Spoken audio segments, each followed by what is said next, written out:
एक पोझिशन असते ऑफिसमध्ये प्रमोशनसाठी, त्याच्यासाठी कॉम्पिटिटर असतात 4 जण. त्या 4 जणांच्या मनात मॅनिफेस्ट तेच केलं असतं की माझं प्रमोशन व्हावं, ती जागा मिळावी. 4 मनांमध्ये तीच भावना आहे.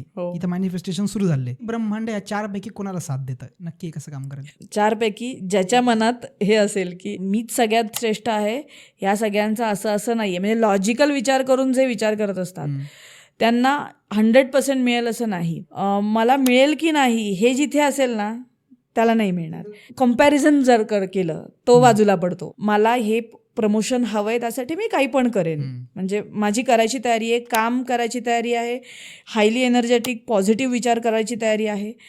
तो जे विचार करेल त्या एका माणसाला ते प्रमोशन मिळणार 100%. आणि जर दोघांचं झालं तर दोघांनाही रूल बदलून मिळतात. हे सेम कंडिशन जर दोघांच्या बाबतीत असेल तर रूल बदलतात कंपनीचे. हे पण आहे. एनर्जी हा विषय असा असतो.